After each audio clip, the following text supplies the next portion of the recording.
नमस्कार, मी डॉक्टर सौ अनघा कुलकर्णी.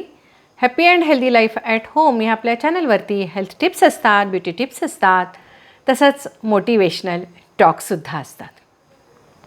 आज आपण ब्रेन स्ट्रोक, मेंदूत रक्तस्राव होणं किंवा मेंदूतील एखाद्या रक्ताची गुठळी होणं रक्तवाहिन्यामध्ये, याबद्दल आपण थोडीशी माहिती आज आपण घेण्याचा प्रयत्न करणार आहोत. कारण आजकाल बऱ्याच व्यक्तींच्यामध्ये म्हणजे आफ्टर 55 साधारणतः ब्रेन स्ट्रोक किंवा पॅरालिसिसचा अटॅक आला असं आपल्याला ऐकायला यायला लागलेलं आहे. बऱ्याच वेळेला मेंदूच्या तुम्हाला माहिती आहे की हार्टच्या आणि मेंदूच्या ज्या रक्तवाहिन्या आहेत त्या इतक्या सूक्ष्म आहेत, इतक्या लहान आहेत की जरी तुमचं रक्तामध्ये गुठळी झाली किंवा रक्तात गाठ झाली, रक्त घट्ट झालं किंवा रक्तवाहिन्याच्या आतील भिंतीतला एखादा भाग रप्चर झाला किंवा त्यातला एखादा भाग सुटला आणि तो जर का रक्तवाहिन्यांमधून फिरायला लागला तर तो सर्वात शेवटी एकतर हार्टच्या म्हणजे हृदयाच्या रक्तवाहिनीमध्ये जाऊन अडकतो सर्वात शेवटी, किंवा ब्रेनच्या रक्तवाहिनीमध्ये जाऊन अडकतो. कारण की या दोन्हीमध्ये सर्वात सूक्ष्म रक्तवाहिन्या आहेत आणि ज्या ठिकाणी तो अडकतो, समजा हार्टमध्ये जर का जाऊन तो अडकला तर मग हार्ट अटॅक यायची शक्यता असते, आणि समजा ब्रेनमध्ये जाऊन अडकला तर त्याला स्ट्रोक किंवा पॅरालिसिसचा अटॅक यायची शक्यता असते. कारण ज्या ठिकाणी तो जाऊन अडकतो, रक्ताची गुठळी ज्या ठिकाणी जाऊन अडकते, थांबते, त्याच्या पुढच्या भागाला रक्तप्रवाह मिळत नाही किंवा रक्ताचा पुरवठा होत नाही. त्यामुळे ऑक्सिजनचा पुरवठा त्या पुढच्या सेल्सना होत नाही आणि त्या पुढच्या सेल्स डाय होतात, मरतात. पुढचा भाग संपूर्ण जो असतो तो इनॲक्टिव्ह होतो. त्यामुळे काही वेळेला हार्ट अटॅक येतो, काही वेळेला ब्रेन स्ट्रोक होतो.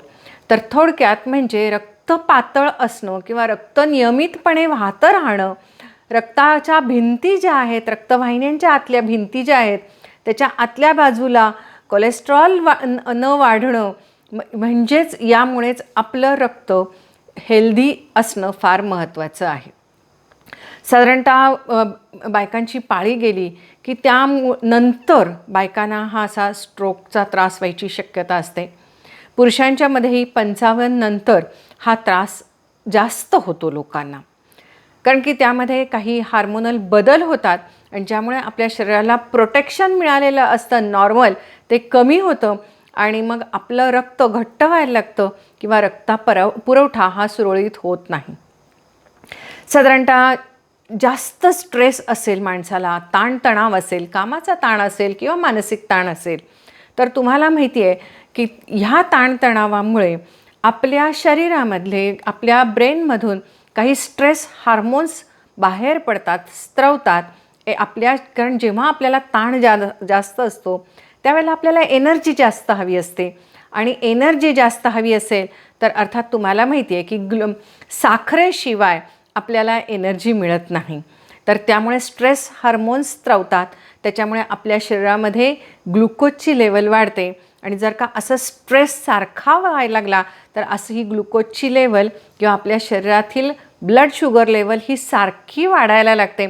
आणि साधी गोष्ट आहे की ब्लड शुगर लेवल जर का जास्त व्हायला लागली तर ब्लड हे घट्ट होणारच, अगदी साध्या सोप्या शब्दामध्ये सांगायचं तर. आणि मग त्यामुळे जेव्हा ते घट्ट व्हायला लागतं मग त्याच्यानंतर ते क्लॉट होऊ शकतं, आणि मग अशा पद्धतीने हार्टचा प्रॉब्लेम किंवा ब्रेनचा प्रॉब्लेम होऊ शकतो. मग साधारणतः तुम्हाला माहिती आहे की ओबेसिटी म्हणजे जाडी वाढणे, हायपरटेन्शन म्हणजे ब्लड प्रेशर वाढणे, तसंच तुम्हाला माहिती आहे की स्मोकिंग, अल्कोहोल म्हणजे टोबॅकोमुळे म्हणजे तंबाखूमुळे सुद्धा स्ट्रोकचा प्रॉब्लेम किंवा रक्तवाहिन्यांच्यामध्ये गुठळ्या होण्याचं प्रमाण हे जास्त होतं. डायबेटीसमध्ये तर असतंच, तुम्हाला माहिती आहे. म्हणजे हार्टचे प्रॉब्लेम होणं किंवा ह्याच्यामध्ये सुद्धा तुम्हाला स्ट्रेस जास्त असला की हे सर्व तुम्हाला त्रास होत असतात. तर त्यामुळे स्ट्रेस कमी करणं हे सगळ्यात मोठी गोष्ट आहे. तसंच आपल्या खाण्यापिण्यामध्ये सुद्धा बऱ्याचशा गोष्टी असतात की ज्या आपण कंट्रोल केल्या पाहिजेत. सगळ्यात महत्त्वाचं की आपल्याला जेव्हा स्ट्रेस येतो किंवा आपल्याला जेव्हा स्ट्रोकचा त्रास होणार असतो किंवा ब्रेन स्ट्रोक होणार असतो किंवा पॅरालिसिसचा अटॅक येणार असतो, हार्ट अटॅक येणार असतो. हार्ट अटॅकपेक्षा पॅरालिसिसचा जेव्हा अटॅक येणार असतो तर त्यावेळेला काय होत असतं ते मी तुम्हाला थोडक्यात सांगायचा प्रयत्न करते. बऱ्याच वेळेला काय होतं की अचानकच आपल्या चेहऱ्याची एखादी बाजू जी आहे ती आपण हसताना बोलताना एका बाजूची जी बाजू आहे ती लूज पडते असं लक्षात येतं. थोडासा भावनाशून्य चेहरा एका बाजूने दिसायला लागतो. तसंच एक हात एक पाय कोणत्या तरी एक बाजू ही नंबनेस म्हणजे थोडीशी संवेदना रहित व्हायला लागते, एक बाजू लुळी पडते.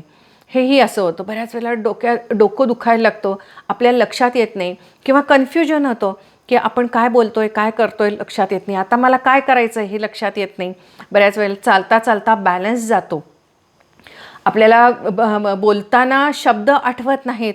तसंच आपल्याला काही वेळेला व्हिजन म्हणजे डोळ्यांवर सुद्धा त्याचा परिणाम होतो.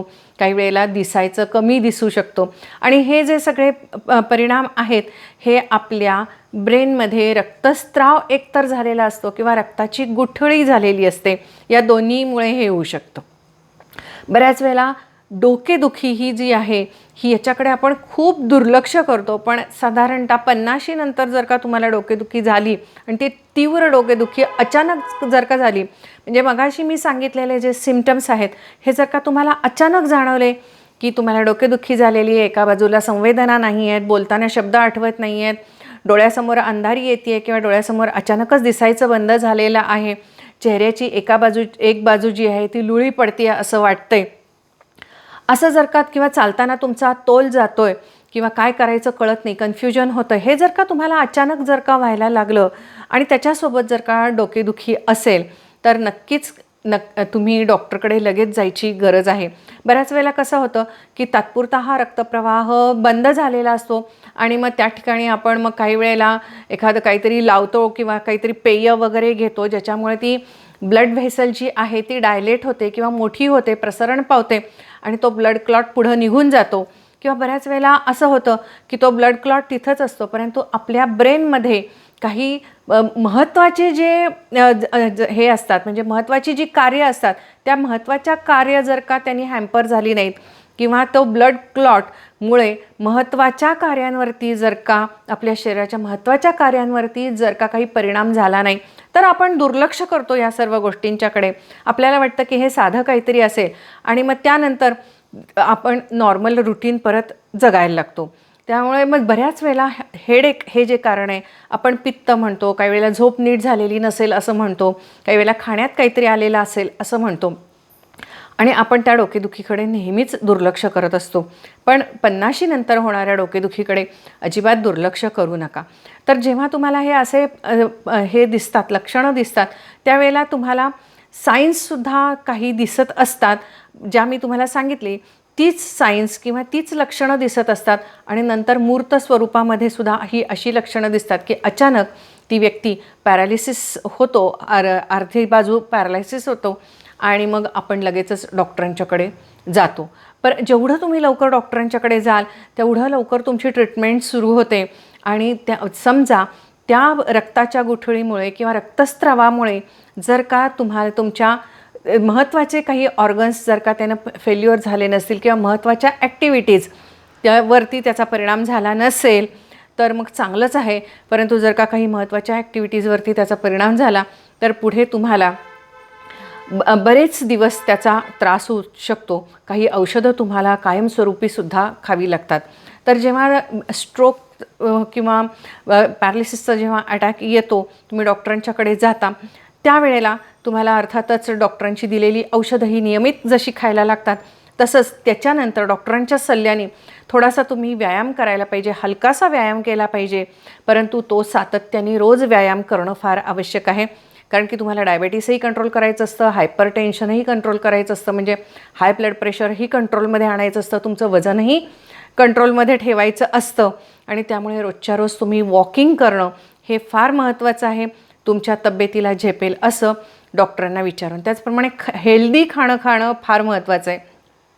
पण टोमॅटोचं सूप, पालकचं सूप हे किंवा बटाट्याची भाजी तीसुद्धा सालासकट खाल्ली पाहिजे, हे डॉक्टरांना विचारून. रताळं हे तुमच्या पोटामध्ये गेलं पाहिजे, ज्याच्यामुळे रक्तप्रवाह सुरळीत होण्यास मदत होते. तसंच फळांच्यामध्ये आंबट गोड फळं ही खूप चांगली आहेत, त्याच्यामुळे रक्तप्रवाह सुरळीत व्हायला मदत होते. त्याचप्रमाणे ती आपल्या अँटीऑक्सिडंट असल्यामुळे आपल्या शरीरातले नको असलेले जे पदार्थ असतात आपल्या रक्तप्रवाहात ते काढून टाकायला सुद्धा त्यानं मदत होते. त्यामुळे आंबट गोड फळं, हिरव्या पालेभाज्या, एस्पेशली पालक हे तुमच्या खाण्यामध्ये असलंच पाहिजे. त्याचप्रमाणे दूध, हळद आणि दालचिनी हे रोज तुम्ही रात्री झोपताना घेतलं पाहिजे, म्हणजे तुमची झोपही छान होते, झोप छान होते. त्यामुळे स्ट्रेस होत नाही, स्ट्रेस म्हणजे ताण होत, तुमच्या मनावर ताण येत नाही. तुमची झोप छान झाली की तुमच्या शरीर आपोआपच रात्री डिटॉक्स होत असतं, आपल्या शरीरातनं नको असलेले पदार्थ काढून टाकायला मदत होते आणि आपल्या शरीराचे सर्व अवयव हे योग्य रीतीने काम करायला शांत झोप लागते.